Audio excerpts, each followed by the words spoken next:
Hi,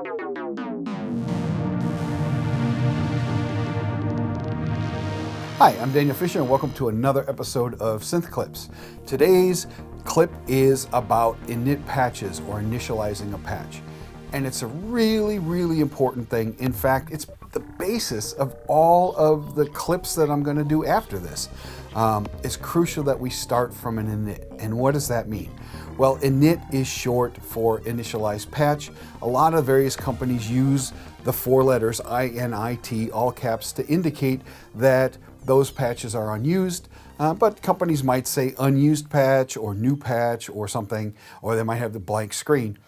But I recommend that even if you're working on a synth that doesn't normally use the letters INIT, that's what you call your init patch.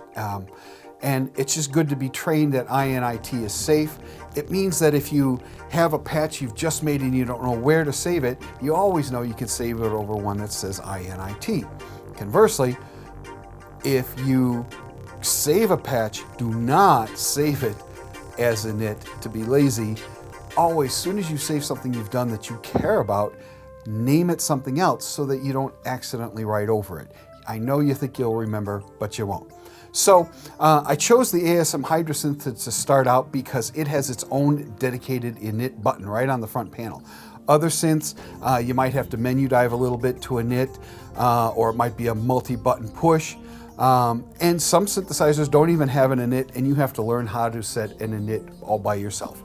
But this one does, so I hit it. It says Initialize, and the reason they're asking is this is going to blow away any work you were currently doing a minute ago.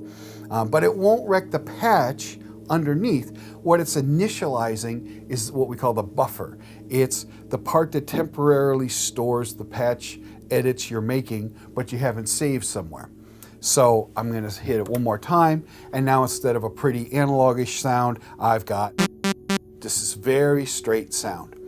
And what is an init? A init is the most basic settings you can make on a synth. That's a great starting place. Typically, you only have one oscillator. It's usually oscillator 1. All the other oscillators are shut off, but all the oscillators are typically set to saw. Your envelopes are what we call flat, where you have an instant attack you have decay, which doesn't really matter because your sustain is all the way up, and an instant release. So it's kind of an organish hit and release. And hopefully you'll have all of your envelopes set that way. Your LFO might be set to a triangle at a vibrato rate, which 6 Hertz is good. All your effects are off. If you have certain effects that you like, set them up in advance, yes, but then turn them off or turn the wet dry to completely dry. And set everything to as plain as you can possibly set it. That's what I call an init. Over time, if you find, you know what, I always use this kind of wave for vibrato. I typically always use the speed for vibrato. I typically always love this reverb the best. I like this chorus the best, this delay the best. Sure, put all those in, but set them to dry, then save the patches init. And as we showed in the previous episode, save either that whole bank with inits or just save a single patch with init. The key point is that it's very easy for you at any time to get to an init that you like. So now another aspect of init.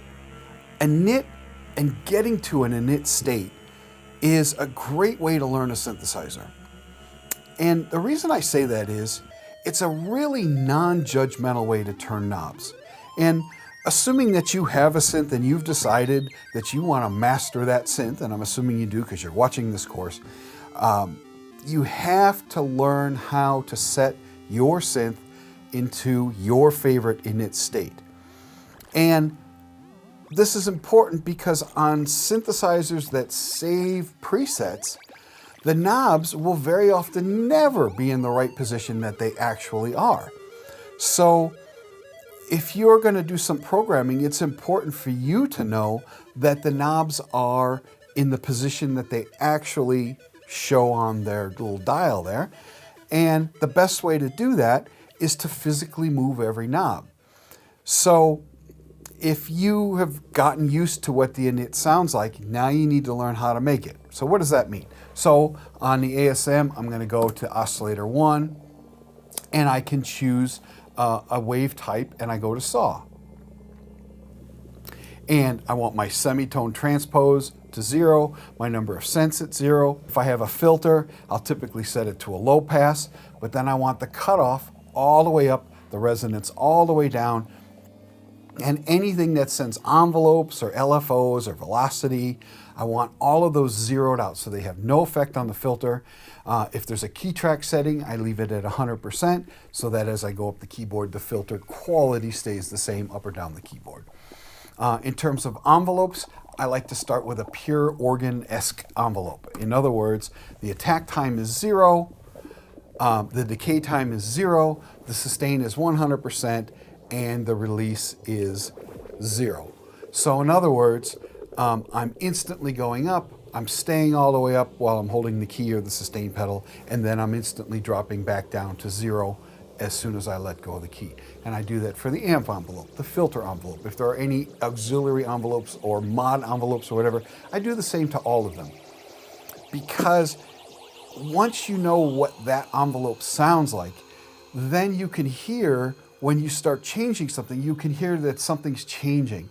And that is one of the secrets to my programming, is never continue turning a knob if you can't hear it doing anything, right?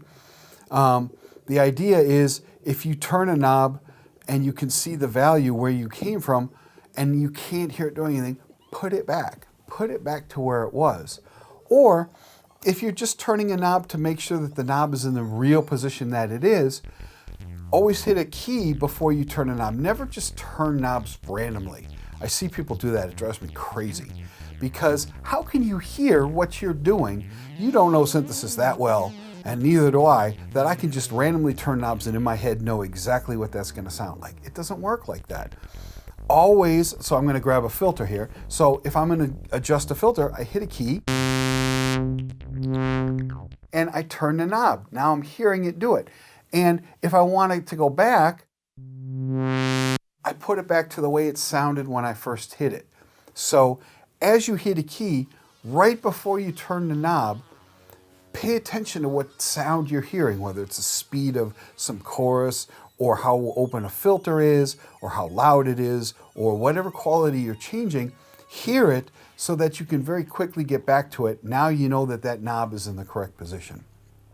And so if I do that to all of the envelopes, now because I just did an init, those things are already like that because this company clearly agrees with me on how an init envelope should be set. And if you go to LFO, it's the same thing. Now, they use a sine wave. I tend to make default for all of my LFOs. I tend to make them triangle as a default.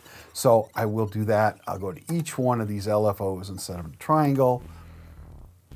And your mileage may vary, but I like 6 hertz as a rate. Now, so I'll just roughly do 6 hertz. I can hold the shift key and get very exact here. I'll do 602, good enough.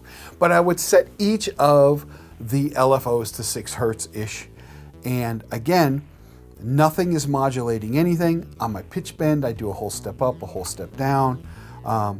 Again, like my reverbs and my delays, I might set them to a way I like them, but then either turn them off or turn their wet dry all the way to dry. And then I go to my filter and I'll have it set to 12 dB per octave or 24 dB per octave, maybe 24.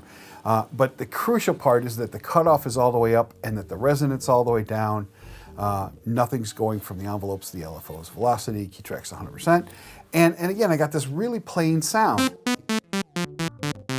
The really good thing that you're going to get from learning how to set your synth to an init state, other than just hitting the init button, but by manually doing it, it trains you what every knob sounds like in a very non-judgmental way. In other words, you're trying on purpose to make the setting of that knob do the absolute least thing it can do to have no effect, like having the filter cut off all the way up so you don't hear it, having the resonance all the way down so you don't hear it, having the envelope set to an organ shape so that they are as plain as can be. It's teaching you what those knobs do, and it's letting you hear what those knobs do and what those parameters do. So it's a really good thing to just init your synth by hand as well. And once you do that a bunch of times, you're going to find that you understand what each of these knobs does a little bit better. If you don't know what a knob does, go and look in the owner's manual just for that knob. Don't explode your brain by reading a manual from front to back. Some of us love to do that. I love to do that, but your mileage may vary. What you do is you either highlight, so let's say you want to know what resonance knob does. So you might go into the manual and read that, and then just highlight it as in yellow, saying, hey, this is something I've learned about the synth. I know this now. And after a while, you'll start filling up your manual or a printout of your manual.